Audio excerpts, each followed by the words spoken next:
इस YouTube channel को subscribe अवश्य करें।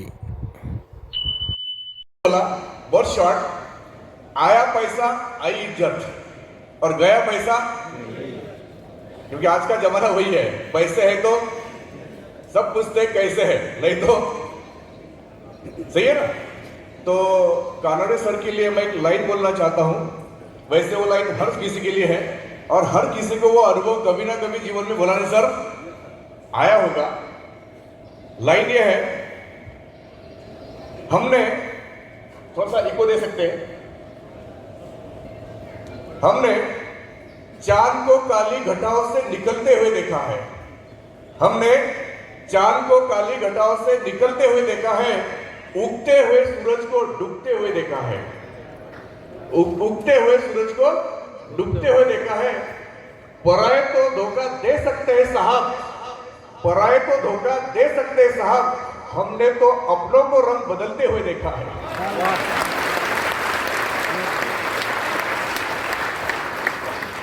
अगर दुनिया आपके साथ उनका सही रंग दिखाए, रंग ना बदले, इसलिए अपना खुद का रंग पक्का होना चाहिए। हेलो, मतलब अपने जेब में क्या होना चाहिए? पक्का पैसा होना चाहिए, ताकि लोगों को रंग बदलने का मौका ना मिले, नहीं तो अनुभव बहुत बुरे आते हैं। सही है ना राणा साहब? पहले के दिन मैच चलाते थे आप, उस समय के आपके रिश्तेदार, और आज नई कार में घूमते हैं आप। अब इस समय के रिश्तेदार तो वही है, लेकिन उनका आपके साथ रिश्ता बदल गया। सही है ना?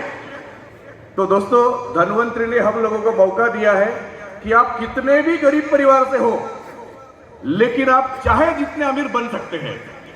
धनवंतरी में हर किसी का स्टोरी वही है कि जो पहले आम व्यक्ति था, गरीब था, लेकिन आज उसके पास सारी सुख सुविधा मौजूद है।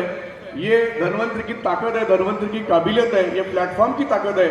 तो दोस्तों, सिर्फ थोड़ा सा विश्वास करो, पक्का विश्वास करो और स्वयं का डिसीजन लो, कामयाबी बिल्कुल आपके कदम चूमेगी।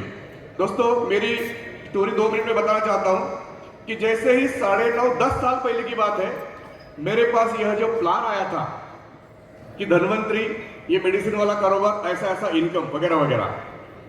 मैं तो सर इतना होशियार था कि 10 मिनट में समझ गया। सर मैं क्या समझ गया कि ये मेरा काम नहीं है। हेलो, 10 मिनट में मेरा डिसीजन हो गया कि ये मेरा काम नहीं है, क्योंकि मेरा काम था इलेक्ट्रिक फिटिंग। हेलो, मेरा मेडिकल लाइन से कोई संबंध था नहीं, तो मैंने डिसीजन तो ताबड़तोड़ ले लिया, ये काम मेरा है नहीं। लेकिन क्या हुआ, सौभाग्य से बोलो या दुर्भाग्य से, कि मेरा जो भांजा है, उसको जो बच्ची हुई, उसके हार्ट में जन्म से छेद था। मेरे दिमाग में फटक से वो याद आई बात कि चलो ये कौन से ग्रोथ फैक्टर की बात बोल रहे हैं, कौन सा इम्यूनिस की बात बोल रहे हैं, गाय के दूध की गोली वगैरह। तो चलो इनको पूछ तो लेते हैं कि भाई फलाने प्रॉब्लम में ये गोली काम करती है क्या। तो भैया ने क्या बोला, यस, वो प्रॉब्लम में भी ये गोली काम करती है। इसलिए मैंने वो 2 बॉटल उठाई और मेरे दीदी के पास गया, मतलब वो नन्ही बच्ची की दादी, मेरी बहन, उनको शॉर्ट पे समझा दिया, 2 गोली खा के दिखाया कि मैं कोई गलत चीज नहीं लाया हूं, इसका कोई साइड इफेक्ट नहीं है, शुरू करो। तो दोस्तों, चमत्कार हुआ, महीने भर में थोड़ा फर्क आया। वो जो छोटी बच्ची थी, नन्ही शिशु, कि जिसको हाथ उसके काले नीले दिख रहे थे, तलवे, नाखून भी काले नीले दिख रहे थे, बार बार उसको ठसका लग रहा था, हिंदी में क्या बोलते, खांसी, है ना, माँ का दूध पीते समय, वजन भी नहीं बढ़ रहा था, बार बार सर्दी, कई सारे प्रॉब्लम। और जो भी डॉक्टर को दिखा देते थे, डॉक्टर क्या बोलता था, ये सारे समस्याओं की जड़ क्या है, हार्ट में छेद। उपाय क्या है, एक ही उपाय है, ऑपरेशन। और जो डॉक्टर ऑपरेशन कर सकते थे, उनके पास जब गए तो वो क्या बोल रहे कि आपकी ये बच्ची की हालत इतनी नाजुक है कि अभी ऑपरेशन करना ठीक नहीं रहेगा। कोई चारा बचा था क्या? और ये धनवंतरी वाला बंदा क्या बोल रहा है कि ये गोली उसमें भी काम करती है। इसलिए मैंने वहां दिया, महीने भर में थोड़ा फर्क आया, 3 महीने में अच्छा फर्क आया, 6 महीने में बच्ची नॉर्मल हो गई, 9वें महीने से उन्होंने ये अपना गोली भी बंद कर दिया कि इसकी भी जरूरत नहीं है, बिल्कुल वो नॉर्मल हो गई। फिर मेरा दिमाग थोड़ा सा दौड़ने लगा, मेरा दिमाग खुद से बोलने लगा कि प्रोडक्ट में दम है। हेलो, बड़े से बड़े डॉक्टर के पास इलाज नहीं था, लेकिन मैंने इलाज कर दिया, तो उन डॉक्टर से भी मैं बड़ा हो गया उस एक पेशेंट के लिए। सही है? तो फिर मैंने पॉजिटिव सोच मेरी बन गई कि चलो प्रॉब्लम अपना है, कि अपने को इसके बारे में ज्यादा जानकारी नहीं है। हेलो, प्रॉब्लम मेरा है, तो ये प्रॉब्लम सॉल्व करने का तरीका भी मुझे मालूम हुआ। उस जमाने में पुणे में हमारे महाराष्ट्र से 450 बुल्ढाना से 450 किलोमीटर दूर पुणे में ट्रेनिंग हुआ करते थे। वहाँ एक ट्रेनिंग में मैं पहुंचा, 2 दिन का ट्रेनिंग था। और हम अपने धन्वंतरि के निर्माता आदरणीय डॉक्टर रमेश पाटिल सर, साक्षात धन्वंतरि के निर्माता, उन्होंने सारी चीजें हमको समझाई। क्योंकि सर रमन सर उस समय एग्रीकेटर तो थे नहीं, तो सारा ट्रेनिंग कौन सा होता था, केवल ओनली आयुर्वेदिक मेडिसिन। स्वयं पाटिल सर ने हमको सब समझाया कि कौन से प्रॉब्लम में, बीमारी में अपना कौन सा कॉम्बिनेशन क्या देना है वगैरह वगैरह। वो सारी चीजें समझने के बाद मुझे ऐसा एहसास होने लगा, फीलिंग आने लगी कि अब मैं डॉक्टर बन गया। हेलो, कितने दिन में? 2 दिन में किसी डॉक्टर का एडमिशन प्रोसेस भी पूरा नहीं होता कॉलेज में, लेकिन मुझे फीलिंग आई कि मैं कौन बन गया अभी, डॉक्टर। अब मेरे पास कोई पेशेंट आ जाए तो मैं उसको बता सकूं कि भैया तुझे क्या लेना चाहिए। लेकिन मेरे सामने कोई पेशेंट आने वाला था क्या? लेकिन मैं तो पेशेंट के सामने जा सकता हूं कि नहीं? हेलो, तो मैंने कुछ पेशेंट ऐसे ढूंढ के निकाले और उनके पास गया और उनको, अब तकलीफ पेशेंट को होती है सर, तकलीफ किसको होती है? 4 पेशेंट की अगर आप मुलाकात करते हैं, प्रेजेंटेशन देते हैं, तो 2 लोग तो हाँ बोल ही देते हैं, क्योंकि प्रॉब्लम किसको है? पेशेंट को है। और अपन क्या लेके जा रहे हैं उसके पास? सोल्यूशन। जब मैंने 4 पेशेंट को प्रोडक्ट दिया, बात की, तो 2 पेशेंट ने लिया, उनको बढ़िया रिजल्ट आए। रिजल्ट आने के बाद फिर मेरे के अंदर का मार्केटिंग पर्सन जागृत हुआ कि अब ये आया हुआ रिजल्ट कैश कैसे करना है। हेलो, ये पेशेंट तो अपने साथ घूमेगा नहीं कि चलो मेरे साथ 2 लोगों को बताने के लिए कि मुझे अच्छा रिजल्ट आया, ये संभव है क्या? तो फिर मैंने क्या किया कि ये पेशेंट का एक वीडियो बनवाना चाहिए, हेलो, ताकि मैं लोगों को। लेकिन समस्या क्या थी? समस्या ये थी कि वीडियो बनाने के लिए कसाना सर मेरे पास वो वाला मोबाइल नहीं था। हेलो, मेरे पास तो छोटा सा था टिप्रू हेलो बोलने के लिए। तो मैंने मेरे भाई है जो सर्विस में थे गवर्नमेंट, उनसे एक मोबाइल उनका लिया, उनको कन्विंस किया कि मेरा हेलो वाला थोड़े दिन आप रखो और आपका वो एंड्रॉइड वाला जरा मुझे दे दो। वो मान गए, उन्होंने दे दिया। मेरे से छोटा था उम्र में, हाँ बोल गया। तो फिर मैंने वो पेशेंट के वीडियो बनाए और फिर दूसरे पेशेंट को दिखाया कि मैं आपके ऊपर कोई पहला प्रयोग करने नहीं आया हूं, मैंने कई आपके जैसे पेशेंट ठीक किए हैं। तो फिर धीरे धीरे क्या हुआ, पेशेंट का सिलसिला बढ़ता गया। फिर मेरे जो मित्र परिवार है वे भी जागरूक हो गए, हेलो, कि बंदे का काम तो चलने लगा है। फिर हमारे माटरगांव अशोक मौर्य सर जुड़ गए, टीके बोलाने सर जुड़ गए, अवचार साहब जुड़ गए, टेकाड़े साहब जुड़ गए, उधर रिंडे सर जुड़ गए, डवले सर जुड़ गए, डॉक्टर खरसे सर जुड़ गए। ऐसा करते करते धीरे धीरे टीम की साइज क्या हो गई, बढ़ते गई। फिर क्या क्या बदला, वो जो मैंने उधार मोबाइल लाया था किसी का, मैंने क्या किया, फिर इनकम आया तो लिनो लिया मैंने, लिनो, और वो उसको वापस कर दिया। फिर अच्छा इनकम हुआ तो मैंने एक 32,500 रुपए का सैमसंग लिया और ये लिनो भी उसको भेंट कर दिया कि ये भी तू रख, हेलो, क्योंकि तेरे ही मोबाइल से मेरी चल पड़ी है, हेलो, सही है ना? हाँ। तो आगे क्या हुआ, फिर मैंने वो 32,500 का मोबाइल भी बदला, अभी 1,05,000 का सैमसंग लिया है और अभी उसको भी बदलने की तैयारी कर रहा हूं, हेलो। हाँ, आने वाला मेरा मोबाइल कम से कम 1.5 लाख रुपए का रहेगा, ठीक है? तो केवल मोबाइल बदला है क्या? क्या क्या बदला फिर? तो यूं कहो, बीवी और बच्चे छोड़ के सारी चीजें बदल रही है, हेलो। हाँ, पहले एक मकान नहीं था, अभी बुल्ढाना में मेरे 2-2 फ्लैट का कंस्ट्रक्शन चल रहा है। पहले एक कोई दुकान नहीं था, अभी 2-2 दुकान लिए। अब सोच रहा हूं उसमें एक में तो ब्यूटी पार्लर बनाया मिसेस ने, और दूसरे को अभी क्या करना है सोचना पड़ रहा है, किराए से दूं कि बेच दूं, हेलो। ये स्थिति है। सोना चांदी वगैरह बहुत सारी चीजें मिली, अरे हर चीज बदल गई, लेकिन एक चीज नहीं बदली मैंने अभी तक, वो है मुझे मालूम है कि ये सारा जो सक्सेस मुझे मिला है वो मेहनत से मिला है। इसलिए ये जो मेहनत करना है ये मैंने कभी नहीं बदला। मेरा कपड़ा बदला, घड़ी बदली, शूज बदले, हर चीज बदल रही, लेकिन मेहनत मेरी अभी तक नहीं बदली है। आज भी मैं महीने के 20-25 दिन काम करता हूं, क्योंकि मुझे मालूम है कि आज अगर मुझे 7 लाख रुपए महीने के मिल रहे हैं, लेकिन मुझे अगर महीने का 15 लाख चाहिए, 20 लाख चाहिए, तो ये मेहनत वाला सिलसिला मुझे जारी रखना पड़ेगा, सही है? हाँ। कल हमारे गुरुदेव आदरणीय संजय चौधरी सर को आप लोगों ने सुना सबने, लेकिन वे सबसे ज्यादा प्यार मुझसे करते हैं, आप लोगों से नहीं। इसलिए उन्होंने सारी बातें आपको बताई, लेकिन एक चीज आपको उन्होंने नहीं बताई सर, जो केवल मुझे बताई है। लेकिन मैं आप सबको प्यार करता हूं, इसलिए वो चीज आप सबको बताना चाहता हूं। सर ने क्या बोला है? धनवंतरी यह बोलने का बिजनेस है। सर ने क्या बोला है? धनवंतरी ये समझने का बिजनेस है और धनवंतरी यह समझाने का बिजनेस है। लेकिन एक चीज उन्होंने नहीं बोली कि ये रोज बोलने का बिजनेस है, ये रोज करने का बिजनेस है। ये चीज उन्होंने केवल मुझे बोली थी कि धनवंतरी कभी कभी बोलने का बिजनेस नहीं है, धनवंतरी की बैग उठा के कभी कभी किसी के घर जाने का बिजनेस नहीं है, धनवंतरी के मीटिंग में कभी कभी जाने का बिजनेस नहीं है, धनवंतरी रोज करना पड़ता है। तो आपको क्राउन एम्बेसडर बनने से कोई रोक नहीं सकता। मुझे लोग पूछते हैं कि आप में ऐसी क्या खासियत है, आपको कैसे ये सक्सेस मिला? सर, सक्सेस का कोई रहस्य नहीं है, बस इतना ही है कि मैंने इसको बिजनेस समझा और बिजनेस का यही एक ही डेफिनेशन है, चाहे छोटी दुकान हो या बड़ी हो, छोटा शोरूम हो या बड़ा हो, पान ठेला हो या पान की बड़ी शोरूम हो, एक ही डेफिनेशन है कि उसको रोज खोलना पड़ता है, दुकान को रोज खोलना पड़ता है। अगर आपको डायमंड जाना है, क्राउन जाना है, तो आपको धनवंतरी वाली दुकान रोज खोलनी पड़ेगी। मतलब क्या करना पड़ेगा? अपनी बैग उठा के रोज कम से कम 2 लोगों को प्लान दिखाना पड़ेगा। ये सिलसिला जारी रखो, आपका हर 3 महीने 6 महीने प्रमोशन बनते रहेगा और आप कब डायमंड बनोगे पता भी नहीं चलेगा। दोस्तों, अब सबसे बड़ी बात है कि होता क्या है कि मैं जब मेरा इनकम शो करता हूं, ऑर्चिड होटल में मेरा बड़े स्क्रीन पे 1 साल का 85 लाख रुपए का इनकम टैक्स वेबसाइट से स्क्रीनशॉट, कितने लोगों ने देखे हैं?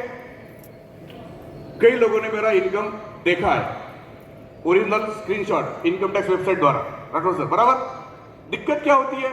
ये देखने के बाद लोग बोलते हैं सर आपको 7 लाख रुपए मिल रहे हैं, इस पे हमको कोई डाउट नहीं है। हेलो, पक्का आपको मिल रहे हैं, लेकिन डाउट क्या है उसका कि ये 7 लाख इनकम हमको मिलेगा क्या? हेलो, मतलब प्रॉब्लम कहां है? विश्वास की कमी हो रही। दोस्तों, इस दुनिया में विश्वास की बहुत बड़ी ताकत है। मुझे आज भी याद है और मैं मेरे हर सेमिनार में, हर मीटिंग में यूपी के एक शख्स का नाम जरूर लेता हूं। क्या नाम है वो? शंभू रतन सिंह। देखो, मेरे लोगों को भी मालूम है, क्योंकि उसी प्रोग्राम में, ट्रेनिंग में जो एक चीज हुई थी कि यूपी से शंभू रतन सिंह जी आए थे सर हमारे महाराष्ट्र में, और वे नए नए डायमंड थे, तो उनका कंपनी द्वारा एक सम्मान किया गया। फिर उनको माइक दिया गया 2 मिनट बोलने के लिए। उनके स्पीच से मुझे मालूम हुआ था कि सर केवल 8वीं कक्षा पढ़े हैं। उनके स्पीच में ही मुझे मालूम हुआ कि सर का जो पेशा है वो ड्राइविंग का है, वे बस के ड्राइवर है। बस यहाँ खुजली चालू हो गई कि ये बस का ड्राइवर 8वीं पढ़ा बंदा अगर डायमंड बन चुका है तो यही मोमेंट गारंटी है कि मैं भी डायमंड बन सकता हूँ। वो ट्रेनिंग प्रोग्राम से जो मैं विश्वास लेके गया घर, तो दोस्तों मेरे मार्ग में, मेरे डायमंड बनने के सिलसिले में कोई दिक्कत नहीं आई, क्योंकि विश्वास क्या हो गया था? पक्का हो गया था। तो फिर यही विश्वास आप लोग घर लेके जाते हैं, यस मुझे भी डायमंड बनना है, तो आपको भी दुनिया की कोई ताकत रोक नहीं सकती। विश्वास में बहुत बड़ी ताकत होती है। अब यहाँ से प्रोग्राम खत्म करने के बाद में, पूरा करने के बाद में, कई लोग अयोध्या, काशी वगैरह जा रहे हैं, सही है ना? हाँ, राम लल्ला जी के दर्शन करने जा रहे हैं। तो जाते जाते मैं विश्वास का एक एग्जाम्पल बताता हूँ कि विश्वास में देखिए कैसी ताकत होती है। कि वो जो वाकया हुआ था कि माता सीता जी का अपहरण कर लिया था, हरण कर लिया था रावण ने, है ना? और फिर वो आगे सिलसिला क्या हुआ? युद्ध की स्थिति बनी और लंका पे जो आक्रमण करना था, तो बीच में क्या था? समंदर। तो फिर क्या चालू हुआ प्रोसेस? एक पुलिया का निर्माण चालू हुआ। क्या बोलते उसको? सेतु निर्माण। लेकिन उस जमाने में तो एक क्रेन मशीन वगैरह, सीमेंट वगैरह तो शायद थे नहीं, तो बड़ी दिक्कत थी ना। तो कैसे वो सेतु का निर्माण चालू हुआ कि उस पत्थर पे नाम लिखा जाता था राम जी द्वारा, श्री राम, और पत्थर को पानी में रखते थे तो पत्थर क्या होता था? डूबता नहीं था, तैरता था, और ऐसे पुल का निर्माण चालू हो गया। कुछ गुप्त हेरो द्वारा ये सारा न्यूज जो है वो कहां पहुंच गई? रावण के राज्य में पहुंच गई कि हमारे राज्य पर ऐसा शत्रु आक्रमण करने आ रहा है और उनके पास इतनी बड़ी विद्या है कि बड़े से बड़े पत्थर पे अगर वो नाम लिखते हैं तो पानी में वो पत्थर डूबते नहीं। तो पब्लिक में जरा कुछ चालू हो गई, मतलब चर्चा चालू हो गई। प्रजा का, रावण की जो प्रजा है उनका कॉन्फिडेंस थोड़ा लो होते गया।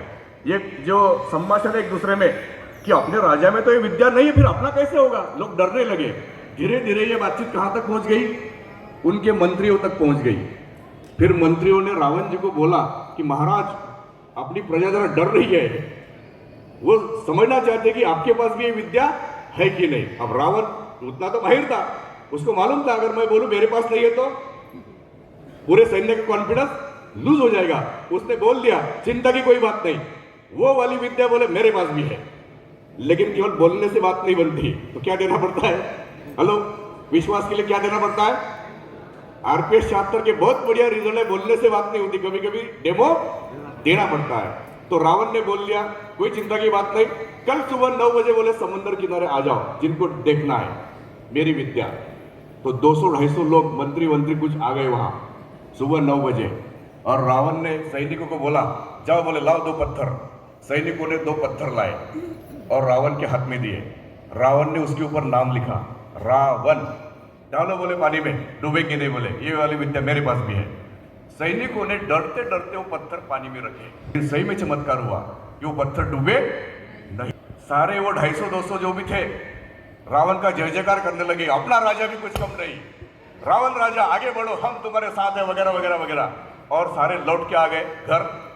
और रात को मंडोदरी, कौन थी रावण की पत्नी थी, उसने सब्जेक्ट निकाला कि बोले स्वामी मुझे मालूम है कि आपके पास कई सारे विद्या है, लेकिन बड़े यकीन के साथ कह सकती हूं कि वो सुबह वाली विद्या आपके पास नहीं है। फिर भी बताओ वो कैसे हुआ। हेलो, अब सवाल किसने पूछा था, पत्नी को सारी जानकारी रहती है पति के बारे में कि वो उसके पास क्या है क्या नहीं है, सही है ना। तो रावण ने बिल्कुल सच सच बोल दिया कि प्रिय ये तो मुझे भी मालूम है कि वो वाली विद्या मेरे पास नहीं है, लेकिन मैंने क्या किया, जब मैं पत्थर पे नाम लिख रहा था मेरा रावण, तभी मैंने मन ही मन में उस पत्थर को कसम दी कि हे पत्थर तुझे कसम है प्रभु श्री राम की, देखो डूबना नहीं। मतलब रावण का भी विश्वास किसके ऊपर था, प्रभु श्री राम के ऊपर उनका विश्वास था कि मेरा नाम लेने से कुछ नहीं चलेगा, किसका नाम लेना पड़ेगा। तो वैसे अगर आपको सक्सेस पाना है तो आपको विश्वास रखना पड़ेगा 101% अपने अपलाइन के ऊपर, अपने मैनेजमेंट के ऊपर, अपने हर प्रोडक्ट के ऊपर। वो विश्वास जितना तगड़ा रहेगा सक्सेस भी आपका उतना ही तगड़ा रहेगा दोस्तों। तो यहां से जाते जाते क्या कीजिए, हर यहां आप बोलने वाला स्पीकर आप में विश्वास भरना चाहता है, तो आप भी क्या लेके जाइए, वो विश्वास पूरा भर के लेके जाइए। हमारे चौधरी सर ने, आदरणीय चौधरी सर ने कल बताया कि धन्वंतरी समंदर है। धन्वंतरी क्या है, समंदर है। समंदर में अगर हम पानी लाने के लिए पहुंचे तो कितना ला सकते हैं, समंदर के ऊपर डिपेंड है कि अपने ऊपर डिपेंड है। अगर कोई बाल्टी लेके गया तो कितना लेके आएगा, बाल्टी भर। और कोई हंडा लेके गया तो हंडा भर, और कोई लोटा लेके गया तो, और लोटे में भी एक छेद रहा तो छोटा, कितना आएगा पानी। छेद का मतलब क्या है, नेगेटिव विचार। नेगेटिव विचार कई प्रकार के होते हैं। एक नेगेटिव विचार, इनका क्या जाता है बोलने में, इनको तो लाखों मिल रहे, इनका तो चल गया, हेलो मेरा कहां से होगा। ये विचार पॉजिटिव है कि नेगेटिव है, तो पॉजिटिव विचार कौन सा है, ये कर पाए तो मैं क्यों नहीं कर पाऊंगा, हेलो ये कैसा विचार है, ये आदमी में जोश भरता है। दुनिया भर का रिकॉर्ड है दोस्तों। कल हम नाश्ता करते करते, खाना खाते खाते क्रिकेट का मैच देख रहे थे, तो मुझे एक चीज याद आई कि ऐसा बोला जाता है कि वनडे का जो क्रिकेट इतिहास है, वनडे का, वर्ल्ड का, उसमें सबसे पहले 200 रन वनडे में किस बल्लेबाज ने लगाए।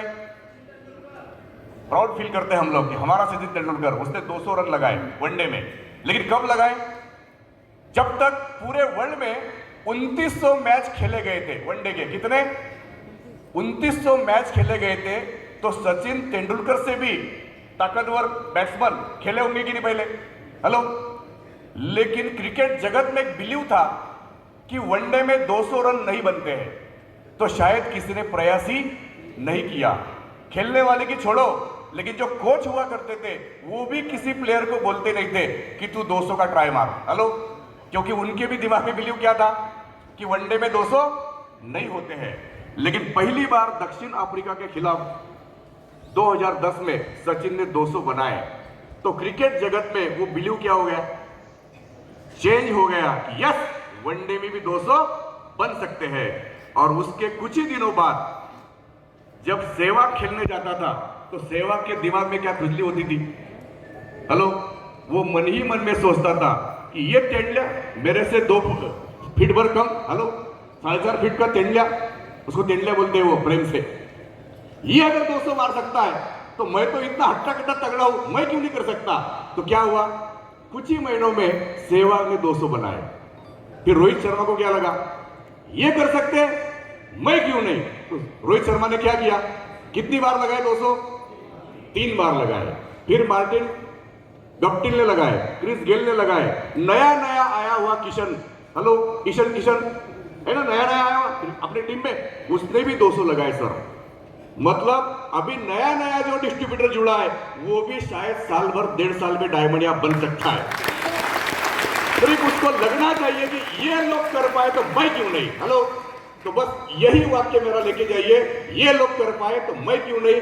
आपकी जिंदगी इसी यही एक सेंटेंस बदल सकती है। दोस्तों, समय की कमी है तो जाते जाते मैं इतना ही बोलूंगा कि आपके मार्ग में कई रुकावटें आएंगी। होता है जब हम नेटवर्किंग चालू करते किसी अच्छे कंपनी का, जब करते नहीं है तो कोई अपनी याद नहीं करता। हेलो, जब आप कुछ करते नहीं तो खास कोई आपको याद नहीं करता, लेकिन जब आप चल पड़ते हैं तो बीच में लोग रुकावटें डालते हैं। कौन सी रुकावटें? कोई आपका रिश्तेदार, कोई दोस्त आके बोलता है कि तेरा धनवंती चल रहा है ना, साथ साथ में मेरा भी ये कंपनी का भी काम कर, तुझे डबल पैसा मिलेगा। ऐसा होता है क्या? दो नाव में एक सवारी हो नहीं सकती, एक पे भरोसा करना होता है। जब भी कोई आएगा उसको बोलो भैया तू तेरा मुझे कुछ मत बता, मैं भी तुझे मेरा कुछ नहीं बताता, 2 साल बाद मिलेंगे, ऐसा बोलना है। क्या बोलना है? 2 साल बाद मिलेंगे। क्यों बोलना है ऐसा? मैं आपको लिख के देता हूं कि 2 साल बाद वो आपको मिलेगा नहीं। अगर मिल भी गया तो उसको बोलना कि अभी ये तू 2 साल पहले वाला ही प्लान चल रहा है कि दूसरा चल रहा है? वो क्या बोलता है, अभी तो मेरा तीसरा चल रहा है। हेलो, मतलब जो 2 साल एक कंपनी में टिकता नहीं या उसकी कंपनी 2 साल तक टिकती नहीं, ऐसे कंपनी का प्लान समझने के लिए अपना फालतू का 1 घंटा खर्च करना है क्या? तो पूरा विश्वास हमारा कहां होना चाहिए कि मुझे डायमंड बनना है, मुझे क्राउन बनना है, लेकिन कौन सी कंपनी में बनना है? ओनली धनवंतरी। कौन सी कंपनी में बनना है? ओनली धनवंतरी। देखो दोस्तों, एक आदमी का देहांत हुआ, उसने बहुत ही पूजा अर्चा की थी, बहुत अगरबत्तियां जलाई थी, तो उसका अपेक्षा थी कि मेरा नंबर कहां लगेगा, ऊपर नर्क में लगेगा कि स्वर्ग में लगेगा। हेलो, तो जैसे ही ऊपर पहुंचा तो वो बोला कि चलो चलो जल्दी मेरा आधार कार्ड लो, रजिस्ट्रेशन कराओ, मेरा स्वर्ग वाला कमरा मुझे दिखा दो। तो वहां के जो चौकीदार थे वो उसको समझा रहे थे, अरे ऐसा कुछ नहीं, तू यहां आने के बाद डिसाइड कर तुझे स्वर्ग चाहिए कि नर्क चाहिए, ऐसा कुछ नहीं बोले। तो बोला ऐसा? हाँ। नहीं बोले मुझे पहले स्वर्ग दिखाओ। तो उसको स्वर्ग दिखाया, स्वर्ग का दरवाजा खोला और उसने जो अपेक्षाएं, मतलब जो कल्पनाएं की थी वही उसको दिखने लगा कि यहाँ तो कितना अच्छा म्यूजिक बज रहा है, छोटा छोटा बारीक म्यूजिक बज रहा है, और यहाँ मधुर सुगंध बह रहा है, यहाँ पाची पकवान मतलब ढेर सारा शाकाहारी जो चीज खाने को यहाँ सब मिल रही है, नींबू शरबत मिल रहा है, वगैरह वगैरह सारी चीजें मिल रही। तो उसको बड़ा अच्छा लगा कि स्वर्ग मैंने जैसी कल्पना की थी वैसा ही दिख रहा है। कुछ अप्सराएं क्लासिकल डांस कर रही थी लिमिटेशन में। तो वो चौकीदार उसको क्या बोलता है कि भैया ये स्वर्ग आपने देख लिया, लेकिन बोले आए हो इतने सालों के बाद, ये दोबारा मौका नहीं मिलता। हेलो, आदमी ऊपर कितनी बार पहुंचता है? अब आए हो बोले एक बार तो हमारा नर्क देख तो लो। क्या बोलता है वो? देख तो लो। वो बोलता नहीं, नर्क मुझे मालूम है कैसा लगता है, मुझे मत दिखाओ, लेकिन ये पीछे ही पड़ता है। एक बार देखने में क्या जाता है? हेलो, एक बार मेरे कंपनी का प्लान समझने में क्या जाता है? देख तो लो। हेलो, बोलते हैं लोग ऐसा, तो फिर वो मान जाता है, चलो बोले तेरा नर्क भी दिखाओ, देखने में क्या है? बोले देख ले, देख बार। जैसे ही नर्क का दरवाजा खोलता है, इसको तो आश्चर्य का झटका ही बैठता है। वहां तो एक बारीक म्यूजिक बज रहा था क्लासिकल, यहां तो ढ्या ढ्या डीजे बज रहा है नर्क में। उधर तो केवल शुद्ध शाकाहारी भोजन चल रहा था, इधर तो हर चीज वेज नॉन वेज सब मौजूद थी। उधर तो केवल नींबू शरबत पे बात चल रही थी। हेलो, इधर तो जो ब्रांड उसने कभी देखे भी नहीं थे, केवल सुने थे, वो भी परोसे जा रहे थे, वो भी मौजूद थे। उधर तो केवल देसी अप्सरा डांस कर रही थी क्लासिकल, इधर तो रशियन अमेरिकन अप्सरा भी डांस कर रही थी, इधर तो मसाज की भी फैसिलिटी मिल रही थी। अब उसको पूछा गया, अब बताओ कि आपको स्वर्ग चाहिए कि नर्क चाहिए? इसका जवाब क्या था? यहां आने के बाद पता चला कि स्वर्ग से भी अच्छा क्या है। तो बोले जल्दी ले ले मेरा आधार कार्ड और मेरा रजिस्ट्रेशन कर ले, जाने दे मुझे जल्दी नर्क में। तो जैसे ही उसका आधार कार्ड लिया, नाम नोट किया, उसको नर्क में भेज दिया, वैसे ही वो चौकीदार ने पीछे का जो मेन स्विच था वो स्विच ऑफ कर दिया। अभी जितनी भी लाइटिंग थी वो काय में तब्दील हो गई, घना अंधेरा। अब तो वो सांप, कीड़े मकोड़े और वो बदबू, जो भी उसने नर्क की कल्पना करते हैं ना, वो सारा उसको महसूस होने लगा। अब चिल्लाने लगा, चीटिंग चीटिंग चीटिंग बोले, मेरे साथ चीटिंग हो गई। तुम लोगों ने बोले 10 मिनट पहले मुझे जो दिखाया था वो क्या था? ये बोल रहे थे वो तो हमारे कंपनी की एड चल रही थी जिसमें तू फंस गया। दोस्तों, पिछले कई सालों में जितनी कंपनियां डूब गई, मर गई, भाग गई, उनके प्लान अट्रैक्टिव थे कि नहीं? हेलो, तो ऐसे किसी भी कंपनी के चपेट में, किसी भी लीडर के चपेट में आना, खुद को भी बचाना है और अपनी टीम को भी बचाना है। जय धन्वंतरी, धन्यवाद।